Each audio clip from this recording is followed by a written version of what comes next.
Hi, my name is Max and this is the LaTeX beginners course. In the last videos we created our first document with LaTeX, we became familiar with environments and commands, and we even included mathematical expressions. But what we couldn't do until now is include graphics into a document, so that's what we are going to focus on today. When discussing graphics, we first have to be clear about what kind of format we are talking about. So there are two main kinds of format we have to distinguish. The first kind is the binary format, which just means we have normal pixel graphics. And the second kind is PostScript format, which means we have a vector graphic. Vector graphics scale well because they just encrypt the structure of the image and are not composed of pixels. But they are very rare to obtain, and in most cases you have to create them yourself. Pixel graphics don't scale very well because of course they are composed of pixels. But they're very common, and if you're taking any photo with a camera or downloading any image from the internet, this will probably be a pixel graphic. Here in the same folder where our LaTeX document is located, we now see our three images we're going to use today. First one is a JPEG image. If we zoom in, we can quickly see the pixels, so a JPEG obviously is a binary format. As well as PNG. It's also a binary format. If we zoom in, we can see the pixels as well. But then, here as a PDF file, I have a logo of my university. And if we zoom in here, you see it doesn't get fuzzy because this is a vector graphic. So yeah, these three files we're going to use today. Now, before we can include graphics, we first have to include a new package, which is the graphics package. So graphics with an X. And then we have to make sure that all the images we want to include are in the same folder as a LaTeX document. As you saw before, this is the case. So now we can start in the new section, and the command for including a new graphic is include graphics, and then the text maker already suggests we can define the scale here. So let's start with scale is 1, and then the name of our file, which was LaTeX 1, and then we can compile. And yeah, here we are. Well, now we have included a first image in LaTeX, but this way it doesn't look good because it's simply too broad. So what we can do, of course, is change the scale, maybe to something like 0.8, and then compile. And yeah, now it isn't too broad anymore, but yeah, now it's too small. So of course we can try and say maybe 0.82 or something like that, but there's a much simpler way. I like to do it.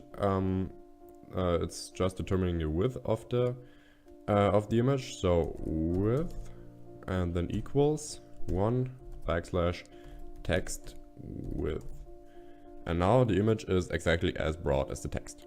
Well, this worked, but we still have several problems with this. For example, the image is shifted a bit to the right, and also we have absolutely no spacing between text and image, so a lot of room for improvement here.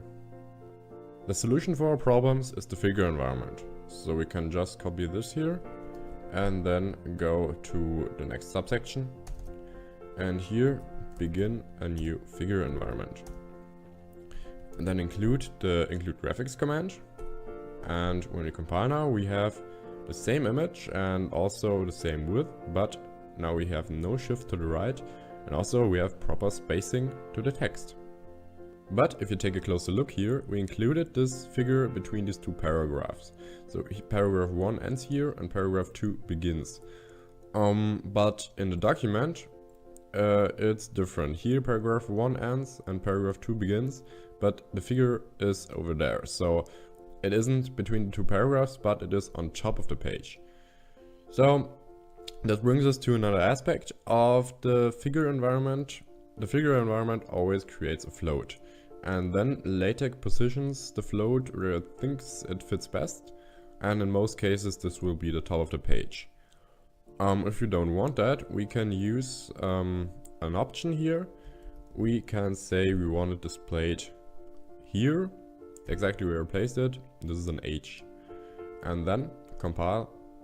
And now the image is displayed exactly between the two paragraphs. But if we are honest, the first option was better because we don't have this isolated paragraph here. So yeah, this in most cases makes sense. Another benefit of the figure environment is that we can give our graphics a caption. So just inside the figure environment, \caption, and then inside the braces the caption we want to have displayed. So let's say picture 1 and then a dot. And when we compile now, what we get is not only picture 1, it's also figure 1, picture 1. So the figure 1 doesn't come from us, it's automatically created by Latex, and it's also automatically enumerated. So yeah, another great thing about Latex. Okay, then let's head on to our second image we want to include. Just copying this here, and then we just have to change some details. The name of the file is latex2. Then the width is yeah, let's say not 1 but 1.5 of the text width. Then we of course have another caption, a different caption here, maybe Latex picture. Okay, let's compile. Good, so here we go. But I'm not completely satisfied with this. For example, these two pictures here are right next to each other. I would want some text in between, so maybe let's try with an H for here. Yeah, I think this looks better now. And also it would be really cool if we could center this image. And we already know the environment for centering. So begin, center, and then include this here. Okay, so now the image is centered. Yeah, that's good. So basically this whole structure here, first the figure environment, then inside the figure environment the center environment, and then the include graphics command and the caption. Inside the center environment, this is basically what we can use for every figure we are including. So for the last one, the PDF thing, let's do this somewhere on top. And then the name of it is logo. And also I want full text width, and we don't need a caption here. So yeah, let's delete this and go.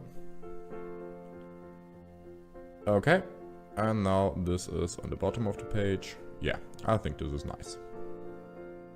Of course, we want to take a closer look at all these images, but before we do that, let's just face our folder where the document is in.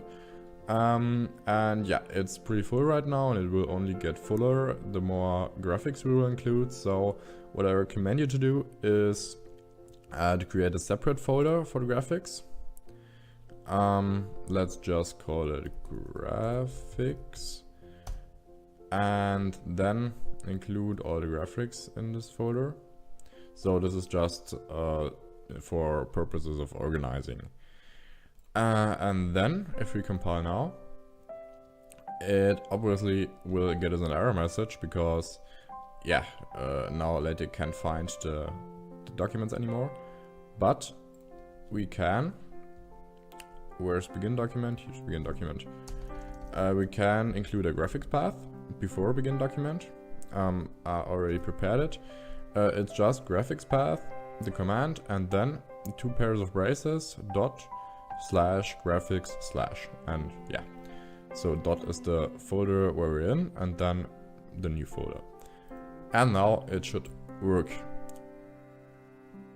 Yeah, it does. So, okay, that's it. Let's just take a short look. What have we done today?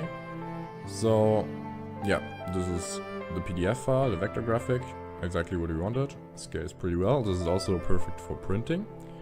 Then downstairs here the JPEG file without the figure environment, so it's a bit shifted to the right and also no proper spacing and no caption. And then the JPEG file with the figure environment, so we have a caption here and we also have it perfectly centered and no shift to the right and proper spacing. And yeah, you can see the pixels here. So this is maybe not perfect for printing, because when printing you will see these pixels even worse than now. And here also the PNG file, it's a bit better than the JPEG file, but it's also smaller, so you don't see the pixels as good. Also, it's important that we have here figure 1 and figure 2, even though these aren't our first figures in this document. The first figure is actually this one here, but this isn't enumerated because here we don't have a caption. So everything without a caption isn't enumerated, and I think this is pretty helpful, because then you can have really good control about what is enumerated and what not. In the next video, we're going to talk about referencing, which is a great complement to this video, because referencing is very important with graphics, and it's also important with equations, which we already discussed. So yeah, I hope to see you then. In the meantime, try it out, try everything out we showed you. Give us feedback, how did it work? Are you satisfied with our video course? Is there anything we can improve? We would love to hear your feedback, and we also would love to make better videos. Okay, so I hope to see you in the next video. Until then, thanks for watching.